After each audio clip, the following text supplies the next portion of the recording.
Hello, good morning, everybody. How are you all? I hope all are fine, and I'm also good. So, in the previous video, I have told you that the roots are existing or not. Okay कि मतलब जो मूल होते हैं क्या वो अस्तित्व में है या नहीं है। हिंदी में बोले तो एक बच्ची ने मैसेज किया था कि मैम हिंदी में पढ़ाया कीजिए। तो बच्चे ये तो मैंने बाईलैंग्वेज शुरू किया है, स्टार्ट किया है। बाईलैंग्वेज लैंग्वेज है, कोई ऐसा ब्रिटिश और अमेरिकन लैंग्वेज नहीं है। एंड आप ट्राई करोगे तो आपको बेशक से आपको समझ में आएगा, और ऐसा कोई भी ऐसी वोकैबुलरी नहीं जो आपको समझ में ना आती हो। ये तो हमारी बिल्कुल भी कह सकते हैं हम सब की, नॉट मेरी ओनली, ये हम सब की क्या है, एक हमारे एक तरीके से हमारे मदर टंग में तो समाई हुई है, सारे एब्जॉर्ब है जो चीज़ें भी मैं यूज़ करती हूँ। ठीक है, तो अभी हम स्टार्ट करने वाले हैं रूट एग्जिस्टिंग के आगे का ही एक टॉपिक है जो कि एक्सरसाइज 4.4 में दे रखा है। जैसे कि आपको मैंने लिखा है नेचर ऑफ रूट्स, हालांकि इस पर मैंने लिटिल बिट इंट्रोडक्शन पिछले वीडियो में दे दी थी, लेकिन ये एक्सरसाइज 4.4 में है जिससे रिलेटेड हम क्वेश्चन भी करेंगे। इसमें दो तरीके के क्वेश्चन पूछता है। एक तो पूछता है कि नेचर रूट्स का कैसा है, ठीक है, और दूसरा पूछता है कि अगर ऐसा है तो इस वैल्यू की इसको फाइंड कीजिए। अगर रूट वास्तविक है, रूट्स रियल हैं तो के की वैल्यू निकालिए। अगर रूट्स ऐसे रियल इमेजिनरी हैं तो के की वैल्यू निकालिए। अगर रूट्स ऐसे हैं तो इस तरह की कंडीशन में हम कैसे करेंगे, क्या करेंगे, ये हम देखते हैं। ठीक है, चलिए।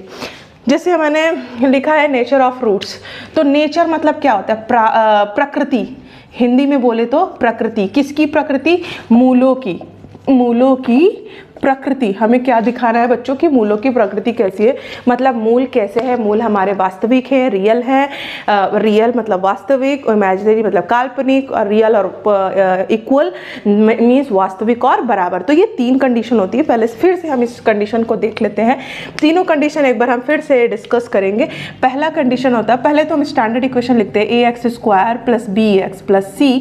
ठीक है, इसकी कंडीशन क्या होती है बच्चों कि एक होता है डिस्क्रिमिनांट जिसको कहते हैं b² माइनस में 4ac, और मैंने ये पिछली वीडियो में बताया था कि ये कहाँ से आता है। ठीक है, तो बार बार उसी चीज़ को डिस्कस नहीं करेंगे, आप प्रीवियस वीडियो देख सकते हो। तो ये इसी पे हम सारे डिस्कशन देते हैं कि when d is greater then 0 तो रियल रूट्स क्या होते हैं बच्चों, रियल रूट्स होंगे, वास्तविक होंगे, वास्तविक मूल होंगे। क्या होंगे ये नहीं पता, लेकिन वास्तविक मूल पक्के से होंगे। ठीक है, फिर d is greater than equal to 0 तो real and equal roots, real भी होंगे और इक्वल रूट्स होंगे। ठीक है, और एक आपकी कंडीशन आती है d इज लेस देन 0 मतलब roots are imaginary. Imaginary roots क्या होंगे बच्चों, इमेजिनरी रूट्स मतलब रूट्स हमारे काल्पनिक होंगे, और अगर रूट्स काल्पनिक है तो उसे हम फाइंड कर ही नहीं सकते। ठीक है, तो यहाँ पे आपको सिर्फ पिछले वाली क्लास में देखिए, पिछले वाली वीडियो में और इसमें क्या फ़र्क है। पिछले वाली वीडियो में पूछा था कि रूट्स एग्जिस्टिंग है, मूल अगर आपके अस्तित्व में है तो मूल निकालिए। यहाँ पे पूछा है सिर्फ कि प्रकृति कैसी है। एक क्वेश्चन दे देगा, आपको पूछेगा कि प्रकृति कैसी है, नेचर ऑफ रूट बताइए, इमेजिनरी है, रियल है, और क्या कहते हैं रियल एंड इक्वल है, बस ये बताना है, उसको फाइंड नहीं करना। फाइंड करने वाली दूसरी कंडीशन है, बोल देगा ऐसा है तो दूसरी वैल्यू निकालिए। मूल निकालने के लिए इस चैप्टर में, इस एक्सरसाइज में नहीं देगा। पहले बात सुन लीजिए, आपको ऐसा ना लगे कि पिछले में भी ये पढ़ा है, इसमें भी ये पढ़ा है, थोड़ा सा डिफरेंस है भाई। एक्सरसाइज के हिसाब से ही चल रहा है ना, जैसा दे रखा है वैसे ही चलेंगे। ठीक है, अब आ जाइए। तो ये तीन कंडीशन थी। अब जैसे मैंने पहला ही क्वेश्चन लिख रखा है, आपके एक्सरसाइज 4.4 का है, पहला क्वेश्चन उठाते हैं, 2x² - 3x + 5 = 0। चलिए इसको स्टैंडर्ड इक्वेशन से पहले कंपेयर करते हैं। ठीक है, देखिए, after comparing what we get what, a की वैल्यू क्या है बच्चों 2, एंड b की वैल्यू क्या है बच्चों 3, और c की वैल्यू क्या है 5। हमें मिल गया a b c। हम नेचर ऑफ रूट्स कैसे फाइंड करेंगे, पहले हम निकालेंगे क्या, d। तो d = b² माइनस में 4ac, b की वैल्यू क्या है बच्चों 3 का स्क्वायर -4 इंटू a की वैल्यू 2, c की वैल्यू 5। तो माइनस का स्क्वायर ऑलवेज पॉजिटिव, 4 दूनी 8 × 45। तो ये क्या आएगा बच्चों -32, और -32 all number, all negative number always and always less than 0। सारे नेगेटिव नंबर 0 से छोटे होते हैं। तो -32 है तो भी वो 0 से छोटा, और अगर 0 से छोटा तो इस कंडीशन को हम क्या कहेंगे, इमेजिनरी रूट्स। तो इसके रूट्स कैसे हैं बच्चों, इमेजिनरी रूट्स हैं। कैसे हैं, इमेजिनरी रूट्स है, और अगर इमेजिनरी रूट्स है तो उसको हम फाइंड करने की हमें ज़रूरत नहीं है और हमें यहाँ फाइंडिंग पूछा भी नहीं है। अब हम लोग दूसरी कंडीशन में पहुँचेंगे, दूसरा इक्वेशन सॉल्व करेंगे। रूट्स वाले इक्वेशन बच्चों को सॉल्व करने में बहुत दिक्कत होती है जहाँ स्क्वायर रूट वगैरह दे देता है, ठीक है। तो इस पर डिस्कस करते हैं। अब दूसरा इक्वेशन ले लेते हैं हम लोग, 3x square minus 4 root 3x plus 4 बराबर में 0 on comparing ax square plus bx plus c बराबर 0। चलिए कंपेयर करते हैं। a की वैल्यू क्या है बच्चों, a is equal to 3, b is equal to minus 4 root 3 and c is equal to में 4। फिर हम लोग d पे डिस्कस करेंगे, b स्क्वायर माइनस का 4ac। चलिए वैल्यू पुट करेंगे तो वैल्यू आपकी क्या आएगी, b की वैल्यू क्या है बच्चों, माइनस 4 रूट 3 का whole square minus 4 into a की वैल्यू क्या है 3 और c की वैल्यू क्या है 4। तो माइनस का 4 का स्क्वायर 16, और हमने कई बार आपको बताया है रूट 3 का स्क्वायर, रूट 5 का स्क्वायर, रूट 7 का स्क्वायर, रूट गायब। 4 3 जा 12, 4 जा 48, यहाँ क्या आएगा 48, और 16 3 जा 48 माइनस 48, दोनों कट गया, 0 बराबर 0। मतलब d की वैल्यू कितनी आ गई बच्चों, 0। और जब d की वैल्यू बड़ी और बराबर, मतलब यहाँ एक्चुअली में ये लिख लीजिए, d की वैल्यू जब 0 होती है तो हमारे रूट्स कैसे होते हैं बच्चों, real and equal, real and equal. तो आपका सेकेंड क्वेश्चन का रूट्स कैसा आ रहा है आपका, रियल एंड इक्वल। मतलब रियल तो होंगे ही, 2 3 4 5 6 समथिंग कुछ भी आएगा जो कि रियल नंबर का सेट हम मैंने पढ़ाया नंबर सिस्टम में। रियल नंबर के सेट में आपके क्या क्या आते हैं आपको पता है, नेचुरल, होल, इंटीजर्स, रैशनल, ठीक है। सिर्फ इरेशनल भी उसमें इंक्लूड होता है, बट वो अलग कंडीशन हो जाती है, ठीक है। तो रियल रूट्स होंगे लेकिन इक्वल भी होंगे। जैसे अगर एक 2 है तो दूसरा भी 2 होगा।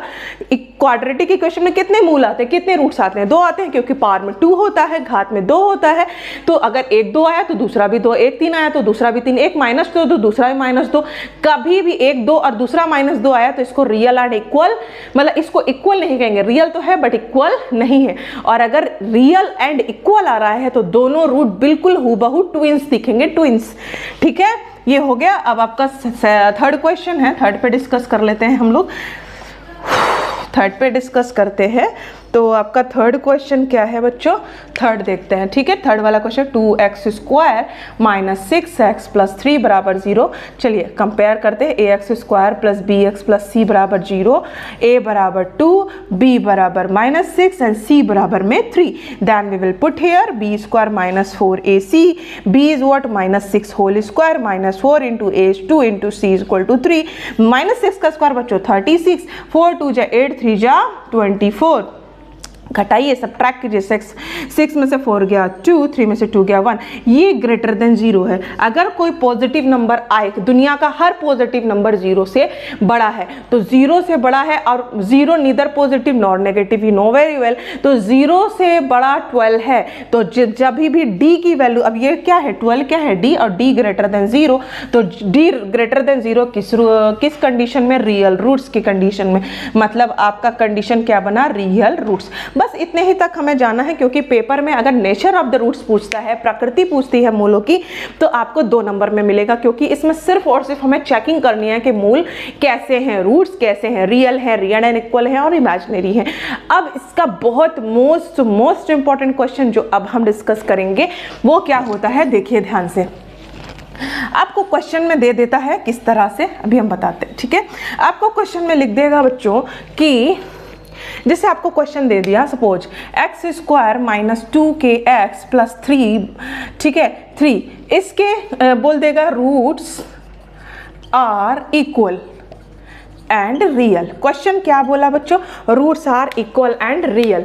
आपको बोला है ये एक द्विघात समीकरण है जिसको दे रखा है x square minus 2kx plus 3, roots are equal and real, then find k। क्या पूछ रहा है, k।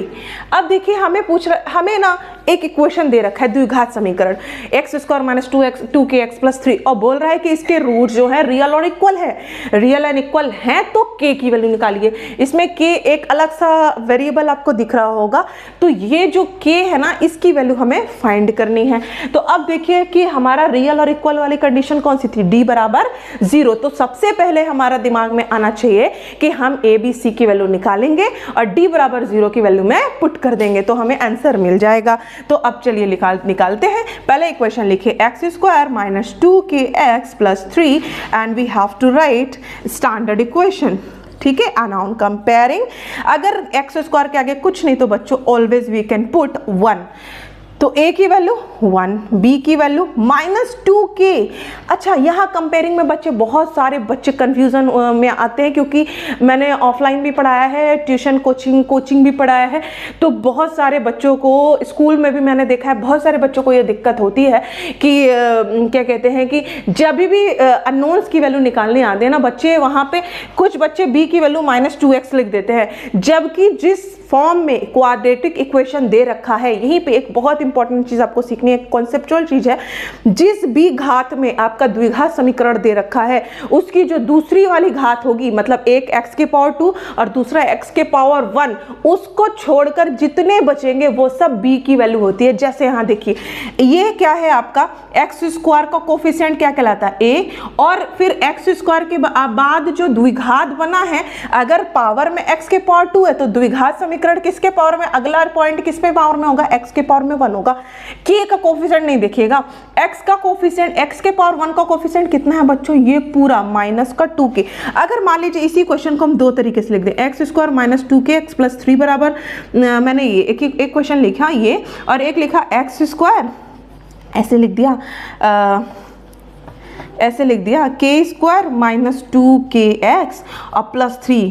ठीक है, दोनों में ध्यान से देखिए, दोनों में एक डिफरेंस है। यहाँ द्विघात समीकरण x के पावर में 2 है, यहाँ पे जो द्विघात समीकरण है, क्वाड्रेटिक इक्वेशन है, वो वेरिएबल x में है। कौन से वेरिएबल में है, x के वेरिएबल में है, तो यहाँ पे a की वैल्यू 1 और b की, अगर x के वेरिएबल में है तो x का कोफिशिएंट b होगा ना, तो b की वैल्यू -2k और c की वैल्यू 3। अब यहाँ पे जो द्विघात समीकरण देखिए, क्वाड्रेटिक किसके फॉर्म में है, k के फॉर्म में है, तो अगला वाला भी k देखेंगे। अगर बीच में लिखा है तो सिर्फ और सिर्फ एग्जामिनर आपको कंफ्यूज कर रहा है, तो k के पावर में 1 है, तो यहां से a की वैल्यू क्या होगी बच्चों, k के स्क्वायर के आगे जो है वो 1, और अब आपका b कौन होगा, क्योंकि आपका क्वाड्रेटिक इक्वेशन k के फॉर्म में है, तो k को छोड़कर बाकी जो बचा वो b की वैल्यू। जैसे यहाँ x के फॉर्म में था तो x को छोड़कर जो बचा वो b की वैल्यू, इसी तरह k के फॉर्म में है, इक्वेशन आपका k के घात में है, k की पावर में है, तो k को छोड़कर बाकी जो बचा वो x की b की वैल्यू। तो क्या बचा, k को अगर आप k को हाइड करिए तो आपका क्या बच रहा है, -2x। मतलब अब अगर -2x बच रहा है तो हम यहाँ से निकाल क्या रहे हैं, x की वैल्यू। तो आप कंफ्यूज कभी मत होइए, यहाँ से हम x की वैल्यू फाइंड करेंगे, क्योंकि द्विघात k के फॉर्म में है, तो x ही तो हमारा एक ऐसा विचित्र प्राणी है जो इस इक्वेशन में अलग सा दिख रहा है। तो जो अलग सा दिख रहा है वो कौन है, x। तो यहाँ से तो हम x की वैल्यू निकालेंगे, लेकिन यहाँ x के पावर में घात में द्विघात समीकरण है, तो यहाँ विचित्र प्राणी कौन है आपका, k। तो यहाँ से k निकालेंगे। विचित्र प्राणी दैट मीन्स कि वेरिएबल को छोड़कर जो भी बचता है उसको कहते हैं अननोन्स। अननोन्स मतलब अज्ञात। तो यहाँ का अज्ञात तो k है, ओके, लेकिन यहाँ का अज्ञात कौन है बच्चों, x है। ठीक है, तो अब यहाँ पे आगे बढ़ते हैं। ये थोड़ा मुझे लगा ज़्यादा समझाने वाली चीज़ है, क्योंकि मैंने देखा है, ये मेरा एक्सपीरियंस है कि बहुत सारे बच्चे इसमें फंस जाते हैं। ठीक है, अब देखिए a की वैल्यू 1, b की वैल्यू -2k और c की वैल्यू क्या है बच्चों 3। हमारे रूट्स कैसे हैं, इक्वल हैं और रियल हैं। तो इक्वल और रियल के लिए फॉर्मूला क्या होता है, d बराबर 0। तो फॉर्मूला हो गया b square -4ac equal to में 0। अब इधर सॉल्व कर लेते हैं। ठीक है, चलिए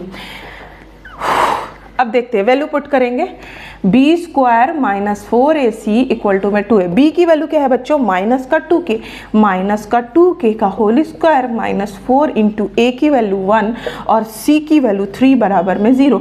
-2 स्क्वायर मतलब 4k स्क्वायर और -4 3 जा 12 इक्वल टू में 0। हमें k की वैल्यू निकालनी है बच्चों। और यहाँ से अच्छा, अब यहाँ भी बहुत सारी कंफ्यूजन हो जाती है बच्चों को कि k की वैल्यू कैसे निकलेगी। अगर दोनों में k कॉमन होता तो हम उधर, अगर मान लीजिए यहाँ भी k होता तो हम इस 12 को उधर ना ले जाते, लेकिन यहाँ पे सिर्फ इसमें k है, इसमें नहीं है, तो -12 को उधर ले जाइए। ठीक है, तो यहाँ से k स्क्वायर की वैल्यू 12 और ये 4 मल्टीप्लाई में तो कहाँ जाएगा, डिवाइड में, तो 4 3 जा 12। तो k स्क्वायर की वैल्यू कितनी आई बच्चों 3। तो k की वैल्यू क्या आएगी, स्क्वायर हटता है तो दूसरे साइड क्या बना देता है, अंडर रूट, और जब भी हटता है तो दोनों साइन के साथ बनाता है, मतलब प्लस